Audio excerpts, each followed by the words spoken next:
So, you know, sometimes these investment decision could be that you want to expand.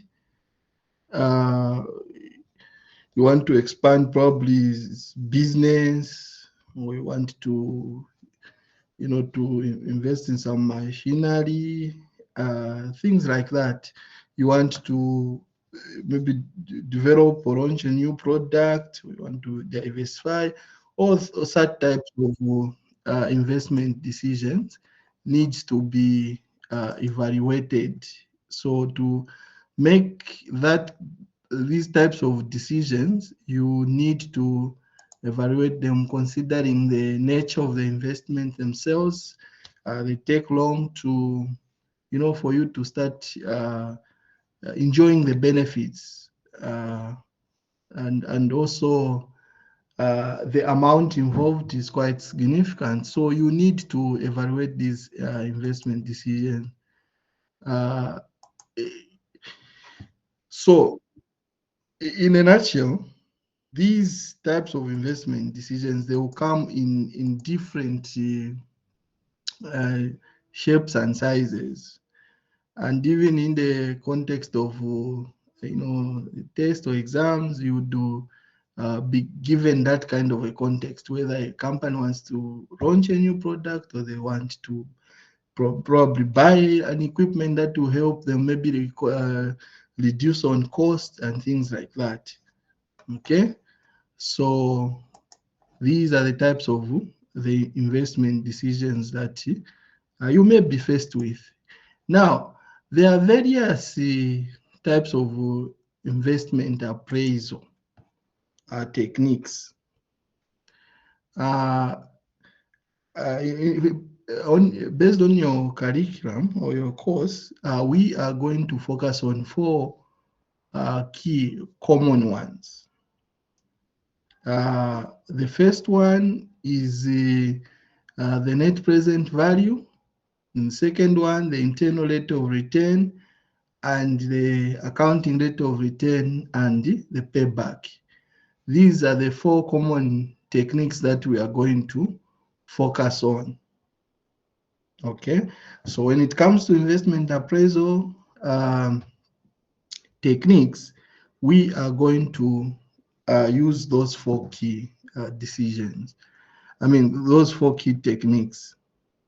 Okay. Now let's in turn start looking at each one of them. Okay, so the first one we are going to look at is the payback period. So this technique actually just measures the time it takes for you to recoup the initial investment.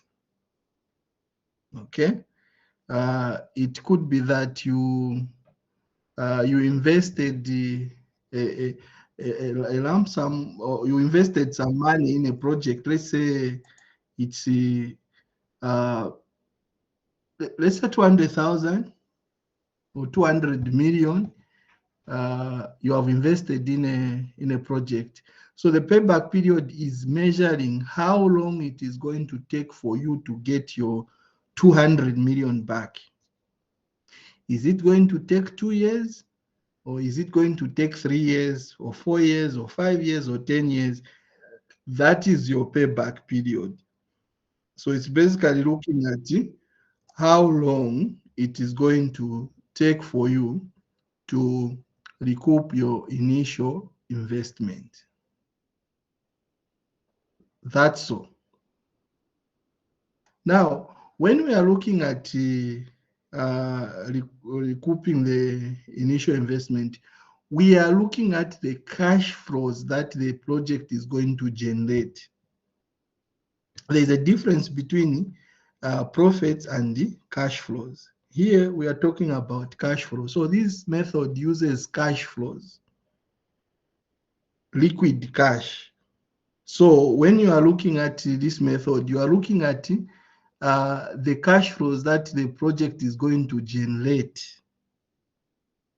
against the amount of investment you have put in that project. And when we are using this project to make a decision, you favor a project that has got a shorter payback period than the one which has a longer payback period.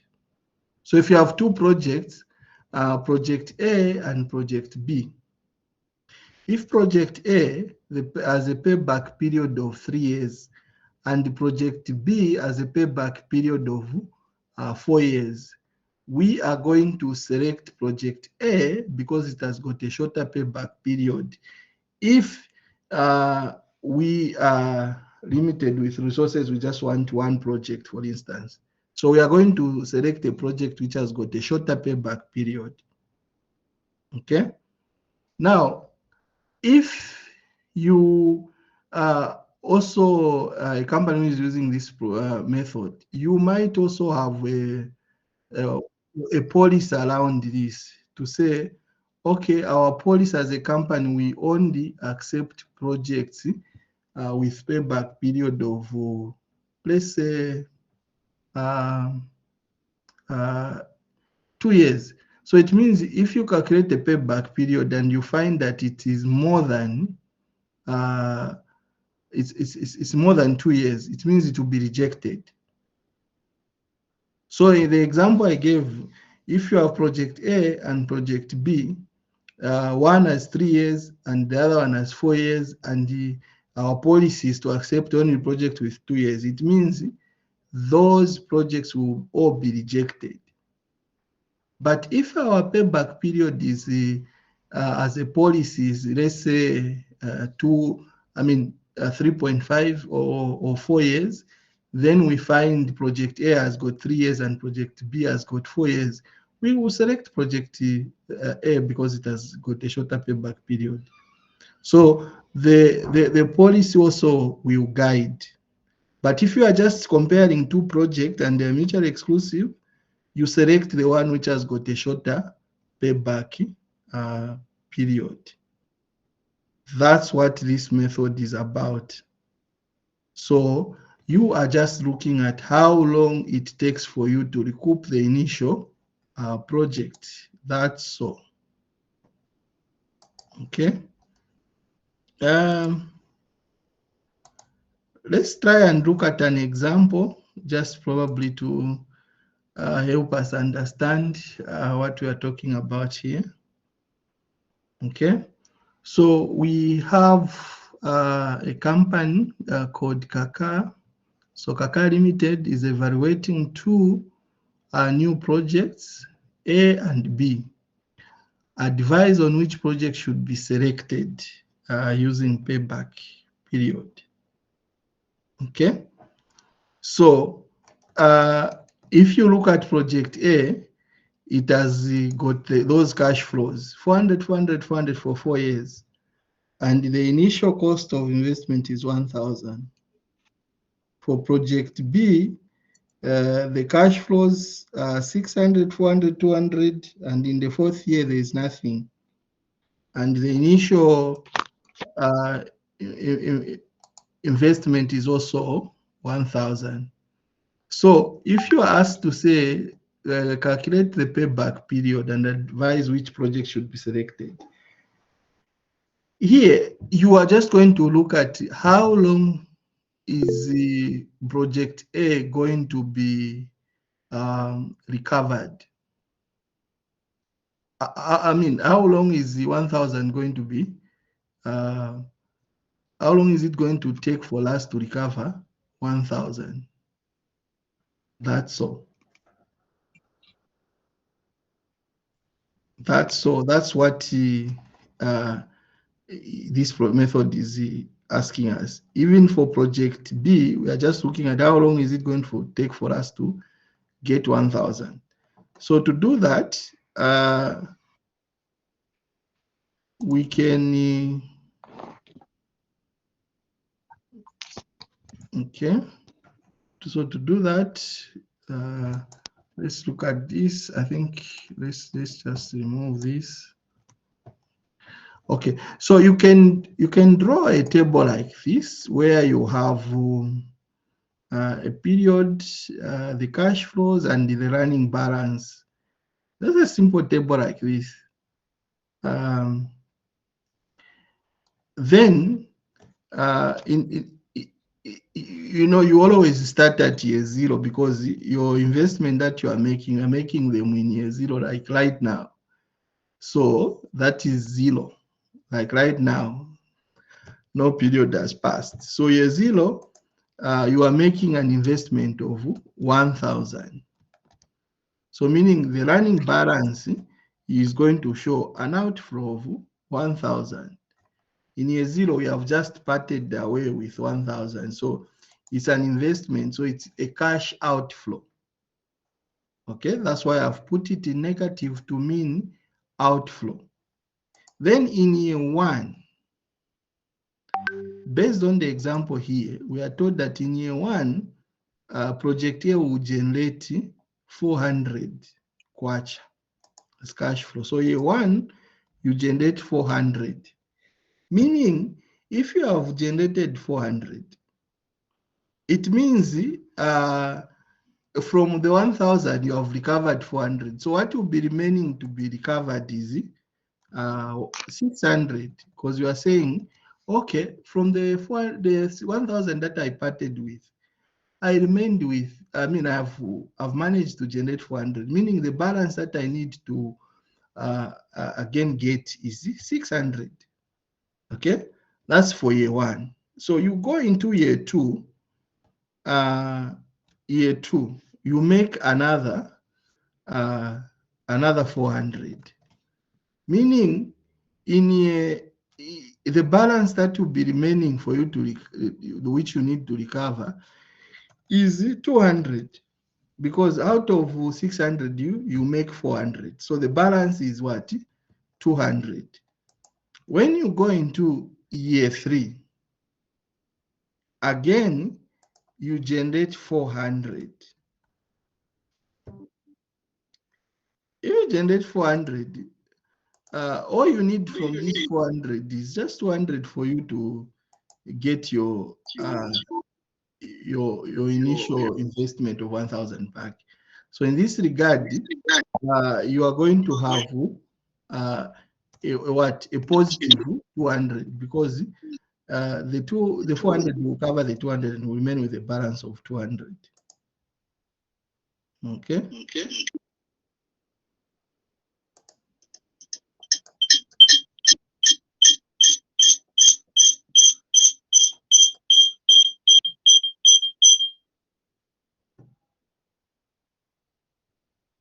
Okay.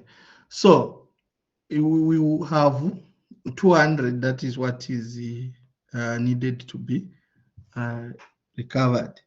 So now, when somebody asks you to say, when is the payback period here? Because we have recovered the 1,000. Okay. But you can't say it's 2 years, because in year two, we had not fully recovered the whole amount. And you can't say it's in 3 years, because this 200 that remained to be recovered could have been recovered in any month. When you start year three, a year has got 12 months. So after January, February, there's March. When did you recover? So you have like something like in January, there was something that you generated in terms of cash flow. When you go to February, there was something that was generated, just like that, all the way up to December, like that. Now you need to know that one of the assumptions that is done is that these cash flows are assumed to occur evenly. That's the assumption that is made. Cash flows are assumed to occur evenly. So when you look at this situation, all we need to do is to get a proportion. So we are going to say, from this 400, all we needed is a 200. So it will be just 200 out of 400 plus the 2 years, and that will give you the payback period. So what we are going to do is we can say, okay, this is a solution still continues. So we are going to say we know for sure that the complete years, it's only 2 years. 2 years, we know it's complete, but it is 2 years plus. Okay.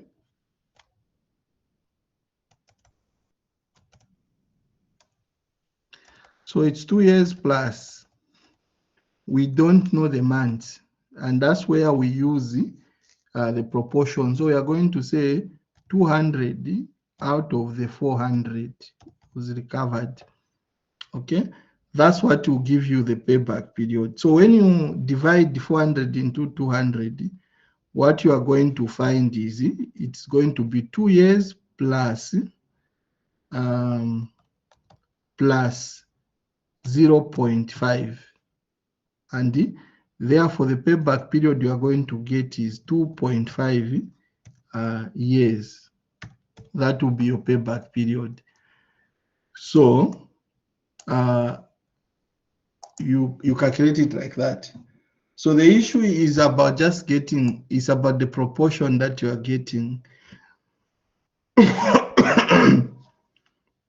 It's about the proportion that you are getting from there to kind of like find the cutoff. Okay, so it will be 2 years, 2 years, 0.5 years, meaning if you want to convert this 0.5 to months, then you are going to multiply 0.5 times 12 months, and that will give you 6 months. So you are going to say 2 years, 6 months. But it doesn't matter whether you leave it at 2.5 years, it's okay, you still get full credit. But if you want to express it in months, then the proportion there, you multiply it by the number of months like that. So that's how you determine the payback period. So what we are saying is that for us in project A to recover the 1,000, we need the period it will take for us to get the 1,000 is 2 years and 6 months. That's what it means. Okay. So the next is to go to project B. Okay. Again, we can start. We do the same thing like we did for project A. We know that in year 0, we are making this investment of 1,000. So it's an outflow. So we go like that, outflow. Then when you go year 1, when you go back to the question,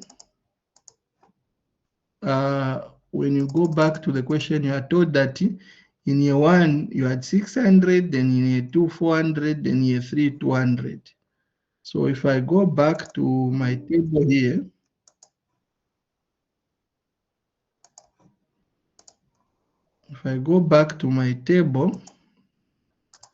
I'll be saying 600 in year 1, meaning the balance that will be there to be recovered, which will be remaining, is 400. And I'm told we are told in year 2, the project made 400. Okay, so meaning in year 2, everything was recovered fully. So it therefore means that when we go back to our solution here, it therefore means that the payback period for project B is 2 years.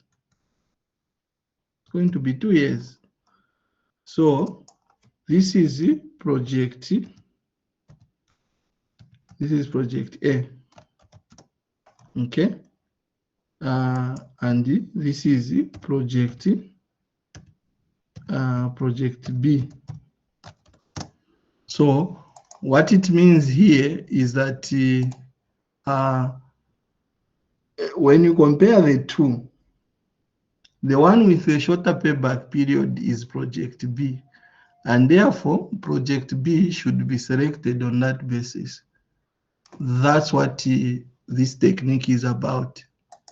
So that's how you make the decision there. Okay. Unless there any clarification there. Yes, ma'am.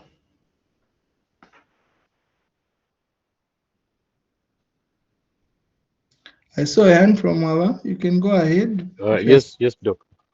Yes, I don't understand. I'm asking if you can explain again on project A and B. Where don't you understand? Or now you are getting the figures for project A. Which figure? You mentioned year one we had 600, year two we had 400. Is your question where How we are they were, getting the. how the yes, how the numbers were reducing and how you were getting the figures. This is the example. This is the example. Study that.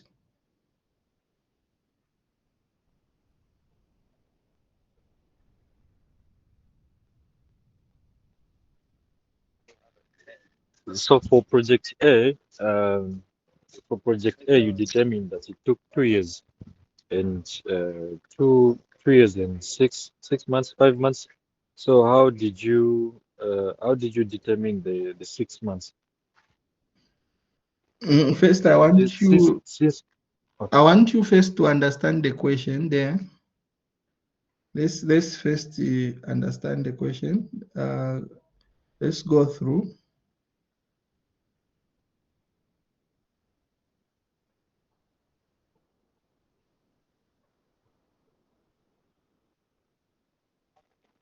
yes, I understand. Okay. So what we are doing is that these are cash flows the project is generating. So it's like you invest 1,000 in a business, then over a period of 3 years you make 1,200. So the question is, at what point did you reach a 1,000? You have just been given the total for 3 years, but the total for 3 years is more than the 1,000 that you invested in. So you can't say the project payback period is 3 years, because 3 years it's 1,200. But what we want to know is for 1,000. So that's where we started monitoring to say, okay, in year one, how much did we make or recover? So if you make 400 when you invested the 1,000, when you make 400, the balance that will remain for you to recover is 600. Okay. Okay. Just a minute.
Okay, sorry about that. I said some I needed to make some clarification.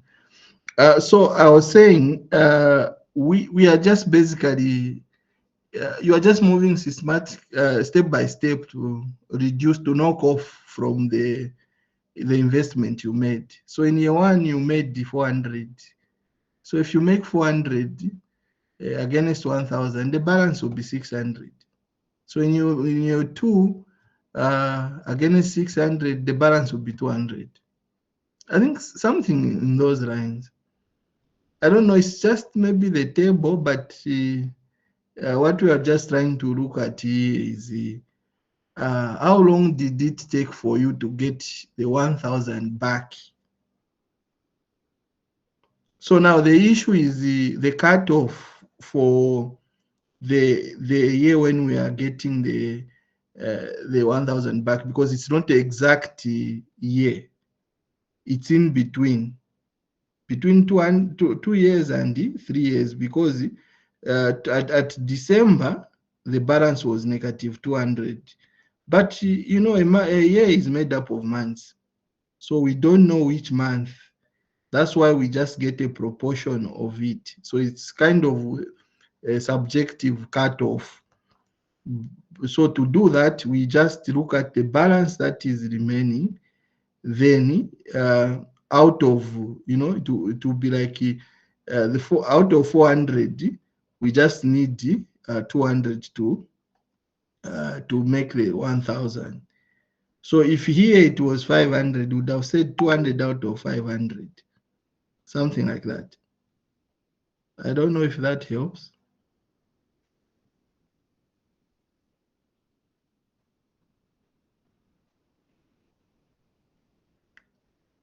Amwaba, you asked the question. I don't know if that helps. Um, I'm trying to get the clear concept. So initially, this person was trying to regain the 1,000 that they invested, but then Mhm. the full amount was regained in year three, if I'm not mistaken. No, So it why? can't be a three. When you start when you look at the 400, that is the total amount as at December.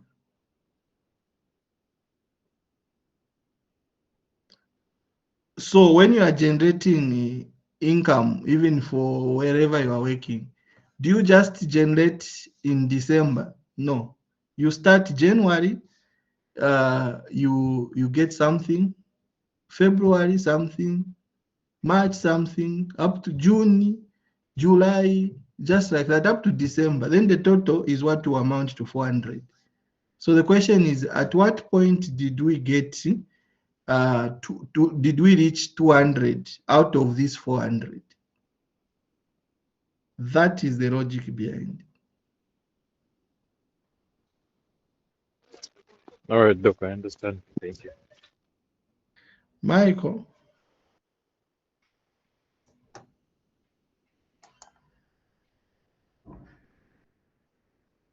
Okay, so Good now evening, Doc. compare. Good evening. Could you please just run through the formula one more time? Just to There is no understand. formula here. I'm just trying to show you just step by step. That's why I didn't even want to go the issues of the formula or what. Just for you to see the principle. There's no formula here. Okay, I saw that computation you did at arriving at 2.5. Maybe if you can just do that one more time. So compare that to project B. So if you look at project B, the initial was 1,000. So in year one, we we got 600. The balance was 400. But for this project B, as at December, we had 400, and 400 was equal to the 400 that we needed to recover after year one. So the payback period is 2 years because it's exact. So you can try to make those comparisons probably in trying to understand. So I have a question. Mhm. Yes, wanted a clarity. I'm seeing on the first one there, it's showing, is it after taxes, cash flow after taxes? Are we assuming they're all after taxes What is all? The cash flow. Yes, all the cash flows are after tax. for both projects? Mhm. Okay.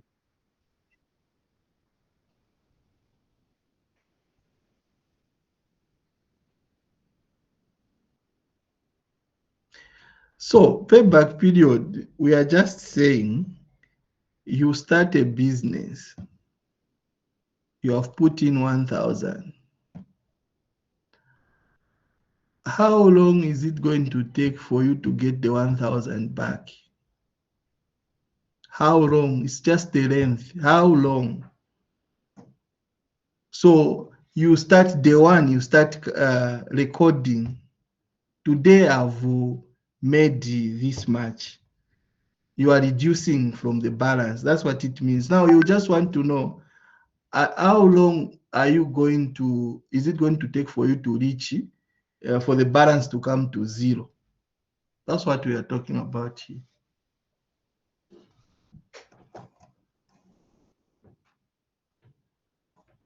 Okay.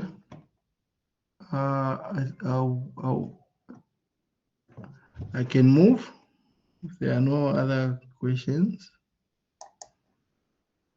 So I think the decision rule is that we take project B because it has got a shorter payback period. That's what the decision will be. Now, this method has got advantages and disadvantages. It has got pros and cons. So the advantage of this method is that it is simple and easy to understand, as well as to compute. It's not complex. All you want to do is to get how long it will take for you to recoup your initial investment. That's all. Okay. Then this method is universally used and easy to understand. Then the payback period, it gives you more importance on liquidity. So you can see that this method is focusing more on projects that are highly liquid, more especially in the initial years.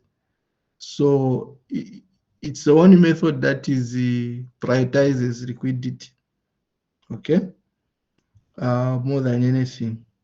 Then payback period deals with risk. So when you are trying to look at which project pays you faster, then you are already taking into account risk, because the project that is taking long for you to get your money back, it means that project is risky. Okay, that's the issue here. So it deals with risk implicitly.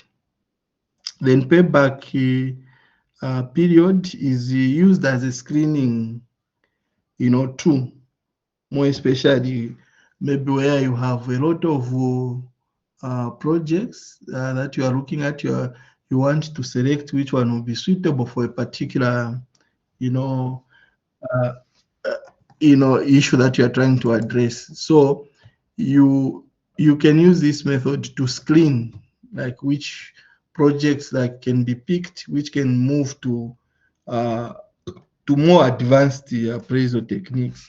So it can be used for screening purposes. Okay. So these are some of the advantages. The disadvantage, one of the disadvantages is that this payback period we are looking at is called the simple payback period. It doesn't take into account the time value of money. It doesn't. There is no discounting here. Okay. The other thing is that payback period, it gives more emphasis puts more emphasis on liquidity and ignores profitability. So you can see that even the project that we picked B because of its cash flows that it was generating in the early years. But when you compare with the project A, you find that maybe project A is even more profitable, but you favor project B. And the other thing is that this payback period, it ignores cash flows beyond the payback period. If you have looked at the way we have done, we have just looked at the payback period on the cash flows within the payback period. That's all. After that, those cash flows are ignored. But you can see that if you compare B and A, beyond the payback period, A seems to generate more cash flows than B. You can see B in the fourth year, it's even zero. But payback period considers only cash flows within the payback period, which is a major disadvantage or weakness. And the other thing is that payback period ignores the size of the project and timing of cash flows. And lastly, the cutoff is subjective, and you have seen how we cut off the project for, I mean the payback period for project A. We just got a proportion. That's it, and we use that as an indicator of when the payback, when the cash was recovered. But when you look at the whole situation, you'll find that maybe the 200 was recovered in January. Maybe January, just the month of January, we generated 200, meaning the payback period would have been 2 years, 1 month. But because it's subjective, we went to 6 months. You see, or maybe the 200 was actually reached in September, or it was reached, in November. We don't know. Okay, so it's subjective. That's a weakness. Okay, so basically that's all about the payback period. It's just a method that we are looking at, which looks at the time that it takes for a project to recoup the initial investment. So it just measures that period. That's all. Okay, and you pick a project which has got a shorter payback period when we are comparing two projects. Yeah, that's how it is, and it has advantages and disadvantages. So as you are using this method, you need to know its advantages and its disadvantages. Okay, I think that's all you need to know about payback period. I think we can move on and look at another method, which is the accounting rate of return. Unless there are questions, I will proceed to look at the accounting rate of return.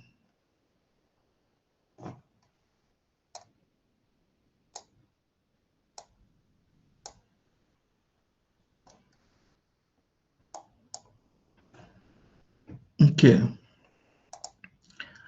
accounting rate of return. So this method actually, if you have been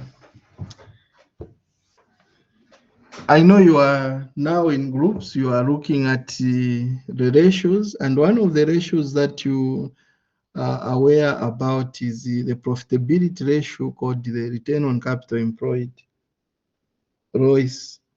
So it measures the return that is being generated by the company for the capital providers. Okay, so that's what ROIC does. Now, when you look at the return on capital employed, that you are looking at the company. Now, the accounting rate of return, we are trying just to look at a single project. So that's why these two, they are used interchangeably, because they are trying to measure the same thing, except that it's just the at what level is it being applied. So the accounting rate of return, we are looking at a project, just a single project, not the company as a whole. So let's say we want to expand. So that is a project, expansion project. So what will be our accounting rate of return of that expansion project? Then at the end of the day, after we operate, we can now look at the return on capital employed, the return that is generated by the company as a whole. So meaning there will be several other projects that would have helped to generate that return. That's what we are trying to talk about here. So in short, this return on accounting rate of return is just measuring the profitability of a project. So if you look at the payback period, it was more putting more emphasis on liquidity, but neglecting profitability. And that's where this other method comes in, the accounting rate of return. It looks at now the profitability aspect of the project. Okay. Now, to measure that profitability of the project, there are basically two ways that you can calculate this.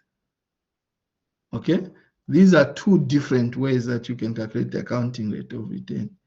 One is where you use the average investment, and the second one is where you use the initial investment. So we are going to look at those two ways of doing it. The decision rule is that you accept a project that if you have two projects, you accept a project that gives you a higher accounting rate of return compared to the other. So the decision rule is that you accept a project that has got a higher accounting rate of return. Or if you are looking at a single project, you also, in this case, just like payback period where you had where you have the policy to say, okay, we accept project within this payback period. Accounting rate of return also, you can have a target accounting rate of return as a company, meaning that becomes like your benchmark. So if you say 30% is your benchmark, it means any project that gives you accounting rate of return below that benchmark is rejected, but anything above is accepted. That's what this method does. So the first formula there, you are trying to look at the average investment. So if you are using average investment in the first formula, so in here, you are looking at the average profits over average investment times 100. That gives you the accounting rate of return. Then the second one, you are looking at the average profits over initial investment. That's the second way. So those are the two methods that you can use, and I think I've explained the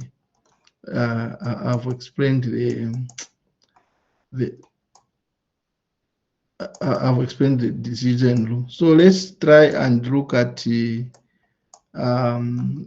try and look at an example here. Let's try and look at an example.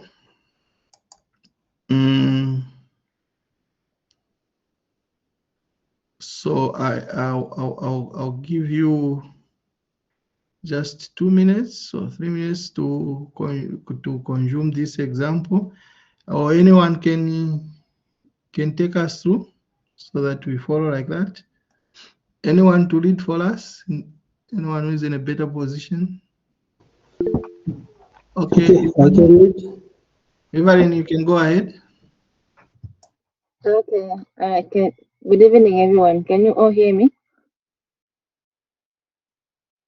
Yes, Evelyn, we can hear you. Please, thank you. Okay. Example: a company has an initial cost of 20,000 kwacha and the disposal value is 2,000 kwacha. The target accounting rate is 19%. Advise a company whether it should accept a project with the following profits using ARR. Should I read the numbers as well? Okay, yeah, you can finish up as everyone is following through, just to understand what is happening here. Okay. So we have the year and then the profit. So year one, the profit is 4,500 kwacha. Year two, 4,700 kwacha. Year three, 5,200 kwacha. Year four, 4,200 kwacha. Year five, 2,000 kwacha. Thank you.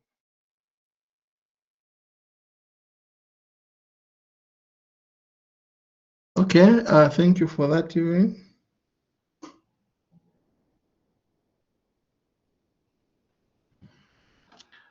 So this is the situation. So what we have is a project there. Then we need to evaluate it and see if it's worthwhile or not. Now, what we are going to do is we are going to use this example to calculate, the accounting rate of return using those two methods. Now, you need to understand that those two methods are different methods. Trying to calculate the same thing, but they are different. Therefore, their answers will be different. We are just going to use this data to demonstrate, this accounting rate of these two methods. So I'm saying like that because I will have questions like, why is the answer different from this other method? There are two different methods. One, we are using the denominator, the average investment, and the second one, we are using just the initial investment. Therefore, the answers will be different.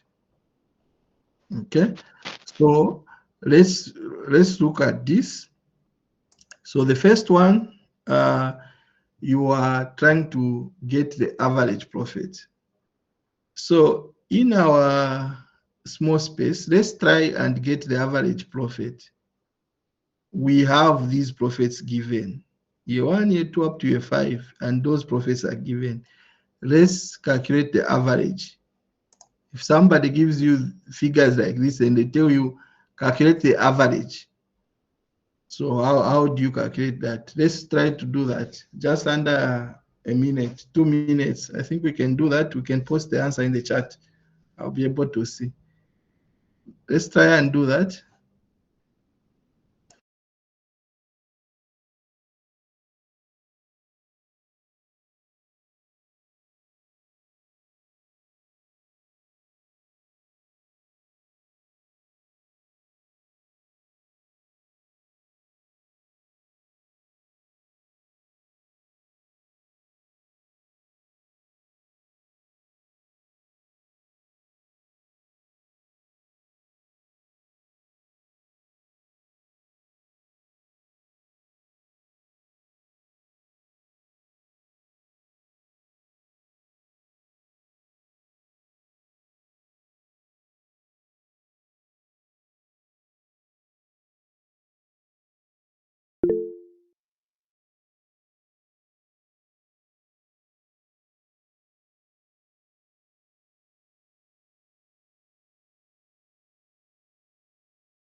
Okay, I can see answers are coming in. Okay. So we have consistently gotten 4020. Okay. Okay. So for the first formula,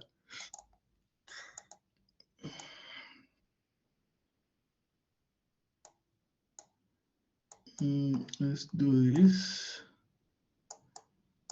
Okay. So if we have to simplify just this, the first formula, we are just saying the top part is average profit. The denominator there is the average investment. Okay, so to get the average investment also, you just add the initial cost and salvage value, divide by 2. That's all. So if you look at what you have calculated the average profit, and the average profit that has been calculated is 4020. Okay, for those of you who are struggling, what was done to get the 4120 was to add all these and divide by 5. That's how you get the average. Okay, so we know the average is profit is 4120. So now all we need to do is to get the average investment. So the average investment, we are saying you just divide, you add the initial cost plus the salvage value, divide by 2. So when you look at our situation, what we have as our initial cost is 20,000 plus the disposal of 2,000. So we are going to say 20,000 plus 2,000. Okay, then the whole thing you divide by 2, and that will give you 11. That what you're going to have is 11,000. So therefore, if we have to now get the accounting rate of return, we are going to say 4,120 divide by 11,000, then you multiply by 100%, and that gives you the answer.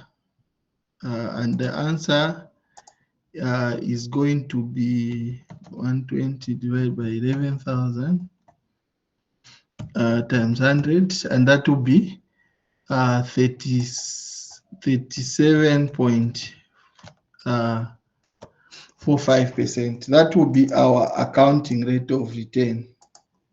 Okay, that will be our accounting rate of return there. So now, if that's for the first formula, that's what we'll get. So now when we look at this and we compare with the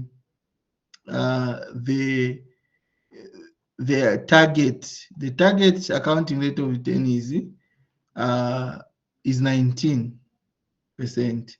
and we look at what we have here, 37, meaning this project gives us a high accounting rate of return, and therefore it should be accepted.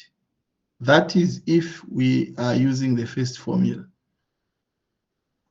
That's how you get it. So the decision is to accept the project because the accounting rate of return is higher than the target of 19%. Okay. If we are using the second formula, we are just saying the accounting rate of return, the whole lot of this, I get that, put it there. We are saying here, what will change is here it will be initial, okay, initial investment, Okay, so when you look at that, then it means the accounting rate of return will be the average profit has already been given, it's 1,020. Then divide by the 20,000. The initial cost of investments is 20,000 times 100%. Gives us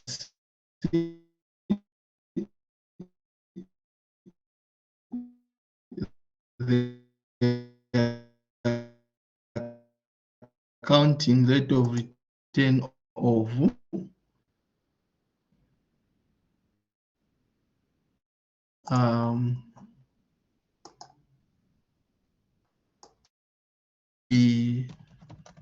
over 20,000, 20.6%. That will be our accounting rate of return. So when we compare this with the 19 there, then still we are accepting the project because the accounting rate of return is higher than the target rate. That's how we make the decision when it comes to accounting rate of return. Sorry, sir, you broke off for a second Okay. a couple minutes ago, so we couldn't hear you, or I couldn't hear you. Okay, at what point? Just after you talked about the 4,120 over the investment, the initial investment. Oh, okay.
Okay, so you are saying you ended at 1,000 at 4,120, but are you okay with how the 4,120 was calculated?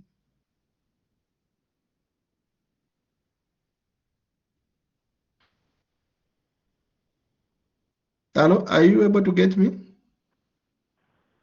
I'm sorry, please say that again.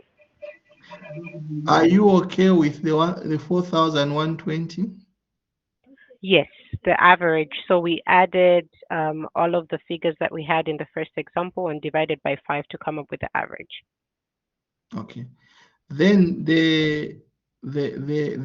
because we are doing the second formula. Remember I said there are two ways of calculating the accounting rate of return. Are you okay with the first one? Yes. Okay, so the second one is even straightforward. The second one, we are using the initial investment cost. So we are just dividing the average profit divided by the initial investment cost. And when you go in the question, the initial investment cost is 20,000. This one, that's our initial investment cost. So all we do is get that, divide for the average profits over the 20,000, and that's how you get the 20. .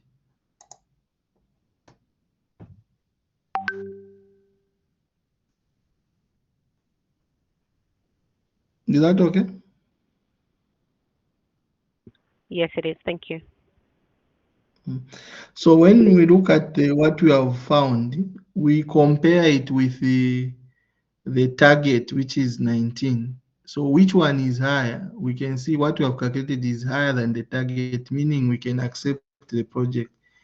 If it was lower than 19, then we could have rejected it.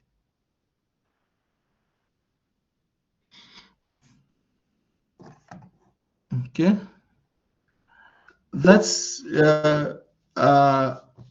that's all about accounting rate of return. There are only two ways, and you use those two formulas. So depending on which one you have been told to use, that's what you use. Yes, Mlen? So would we ever have an instance where with one is higher than the target and one is lower? Is there such a possibility? Yeah, it's possible. So then what will our conclusion be in that case? It's the same project, so we accept one and reject the Remember, other. this question you're asking is still going to what I talked about. I said these are two different methods. They will give you two different results. So it But it's the depends same on, project, not so. yeah, so it depends on which one you are using. Remember, they all have got their own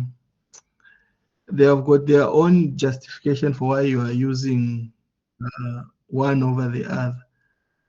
The one is giving you the average, like averaging. The other one is giving you like a snapshot kind of measure. So depending on what you are using, you make a decision in that regard. So you need to know that when coming up with this target rate, you you have to bear in mind which method you are using. So you find that maybe if you are using the average, even your target rate when coming up with it, you should have used the same methodology. So Okay. in terms of the exam question, you'll be told which one to use. So if you are told to use the initial, don't use the average. Use the initial. That's what you've been told. Okay, thank you. Mm.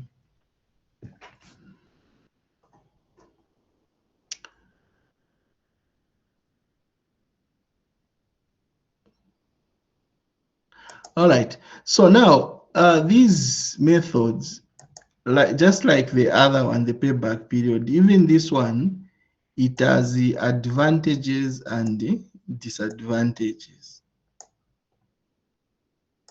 So you find that the payback period, in terms of the advantages, like the payback period, this method is easy to calculate and understand. Very easy. And the information needed is readily available. You can get this information from the financials. It's readily available. And it's the only method that recognizes the profitability factor of the project. These others, they don't. Okay. Then on the other side is that it ignores the time value of money. There's no discounting. So huge disadvantage. It can be calculated in different ways. You can see one thing being calculated in two different ways. You have a problem with the consistency, and it means subjective. How can we be measuring the same thing two ways? So there's lack of consistency. So it's a disadvantage on its own. Then it uses the accounting profit rather than cash flows. We know there are issues when it comes to profits, and the profits are easily manipulated. So the cash flows are better because they're not easy to manipulate. So that's a major weakness. So you find that the advantage of one method is a disadvantage of the other. The disadvantage of one method is the advantage of the other. So you find there will be those aspects. That's why when we're evaluating investments, you can use all the methods so that you take advantage of the strength of each method. Okay. So what we have done today, we have looked at the payback period and we have looked at the accounting rate of return. Okay, and we have seen how decisions can be made using each one of the methods and how it is calculated. And we have also looked at the advantages and disadvantages of each method. You need to take to take note of that. So I think we'll end with that. I wouldn't want us to mix the methods here. Sorry, Doc. Their feedbacks. Can Beatrice Lupenga unmute? We are getting feedback. Beatrice Lupenga, please unmute. We are getting feedback.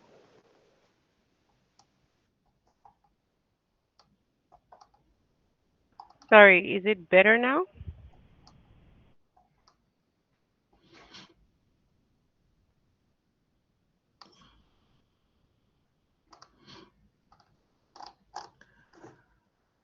Okay, so I was saying, I think we'll end here unless there are questions. I wouldn't want us to add another method. I want you first to appreciate these two ones. Then the next time we meet, we will look at the last two. So these two ones, they are easy and easy to understand. Then we'll move on to look at something a bit more complex. We'll look at the net present value and the internal rate of return. So we'll just look at the four. So the next time we meet, we have to look at those two. So for now, we end here unless there are questions or clarification.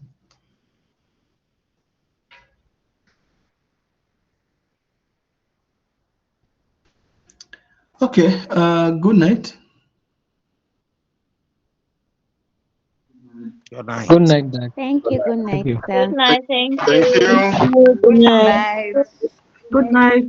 Good night to you, Doc. Good night. Good. Thank you. Thank you, Doc. Thank you. Thank you. Thank you, Doc. So will the model be shared or it's already shared?